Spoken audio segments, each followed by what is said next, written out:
Arsenal finally find themselves in a position that they would have been hoping for. They would have been wishing for this exact moment to come. I think we've had to be patient. And it's not just the Arsenal board. It's not just us fans, but the manager as well.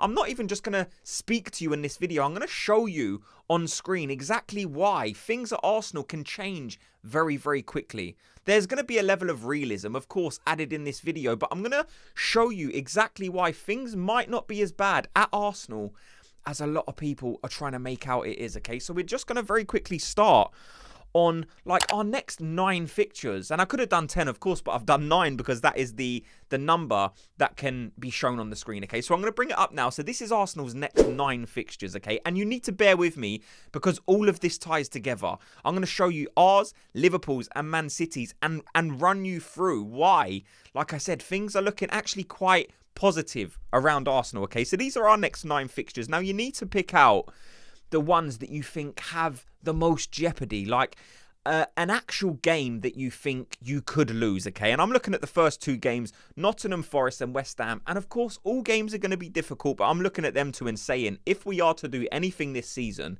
that's 6 points. The first difficult game you would look at and say is Arsenal and Man United.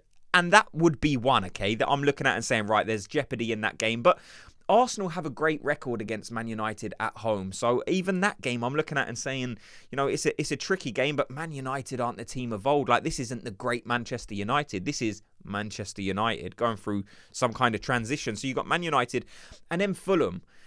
I think those are the only 2 games that I'm looking at and saying they're the difficult ones. Out of 9 games, you could probably say the Brighton away on the 4th of January at the bottom there is a quite difficult one as well. But I think out of Arsenal's next 2 games, I say there are 2, out of the 9, I think there's 2 games that I'm looking at and saying these games have jeopardy. These are difficult games. And when you compare that to Man City and Liverpool's next 9 games, like, you'll be shocked. Look at Liverpool's here, yeah? So they start off Southampton, Liverpool, nice and easy. But then they go Man City. So there's one that you're looking at and thinking, well, they could definitely lose that game. Then you got Newcastle away straight after. Boom, there's 2 straight off the bat. And then they got Everton away, which is a local derby, a Liverpool derby. So there's 3 games. Then they've got Fulham as well. So that could be 4. Then you got Tottenham away as well, 5. And then they got Man United as well. So Liverpool at the next 9 games have 6 games that you can look at and actually say, like, they could lose this game. Arsenal have 2. Liverpool have 6 games to drop points in out of the next 9. Like, this is why you kind of need to look at the situation and say, like I said, there will be a level of realism added. Of course, it's going to be difficult for Arsenal. This isn't just going to be me strictly positive saying, oh, because of this reason, Arsenal are going to win the league. That's not what this video is.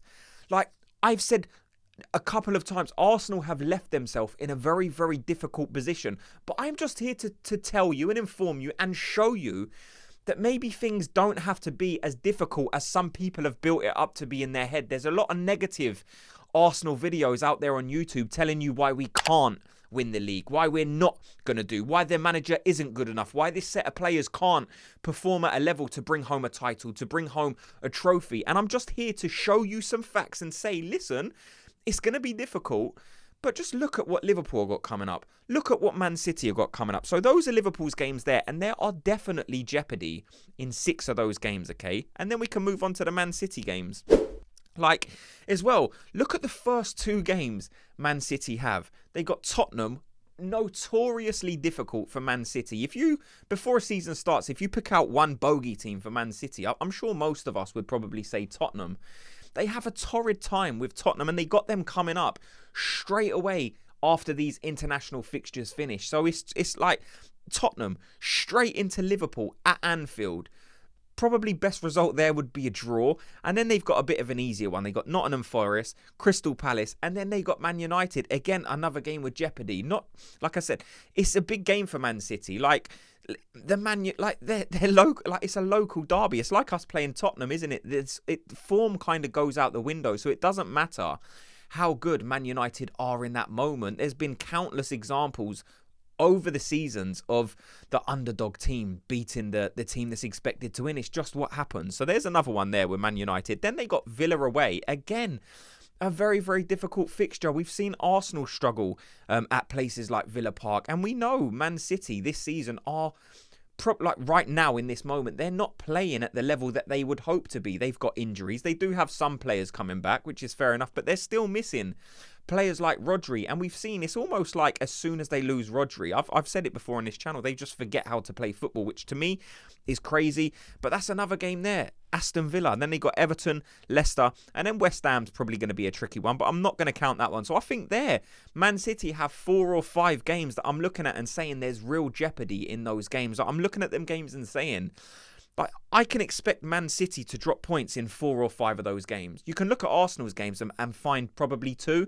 Look at Liverpool's and find 6. So, like I said, I just want to repeat, like, it's going to be hard for Arsenal. This isn't a video trying to convince you that Arsenal are going to win the league. This is a video just showing you that Arsenal still, like, after these 9 games, if we can leave ourselves within touching distance, and then, like, we still got to play these teams again. We've still got to play Man City.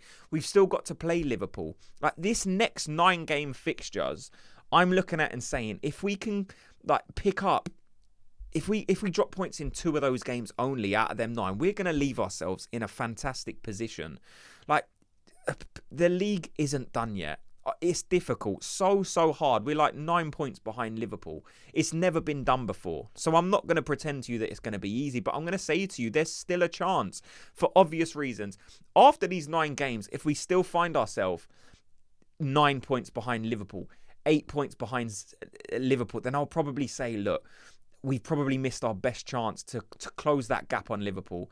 I just wanted to know, after hearing that information and seeing that information, does that change your mind at all about this Premier League title race? Do you give Arsenal a chance, or will you give Arsenal a chance if after these 9 games, Man City, Liverpool have dropped points and Arsenal have managed to win the majority of these games? I want you to let me know.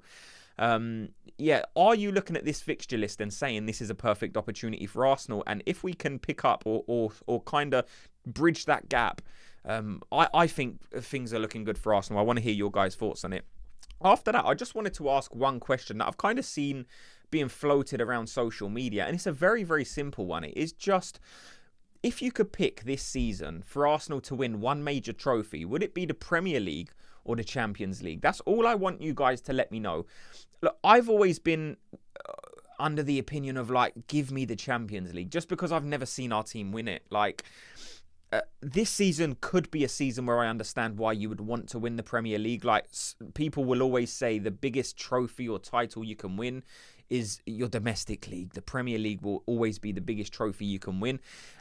If you asked me 2 seasons ago, I honestly would have said the Champions League. But this season, I probably would look at it and say, like, Arsenal probably do need to win a Premier League. I would love to win the Champions League. I wouldn't see it as a failure if Arsenal come 2nd or 3rd in the Premier League, but we win the Champions League. But if you don't win the Champions League and you don't win a cup, you can't finish any lower than 2nd in the Premier League this season. So I guess I just wanted to ask you, which one of those trophies would you rather win? Would it be the Champions League or Premier League? And if we don't win either of those, what position do you think is acceptable for Arsenal to finish? Do you think they can even take a 2nd place finish? Or do you think they have to win it this season? Let me know in the comment section. Thanks so much to everyone for watching and listening. Before you go, just do me a very quick favour. Hit like on this video and subscribe. And I'll speak to you all in tomorrow's video. Gooners, have a good day.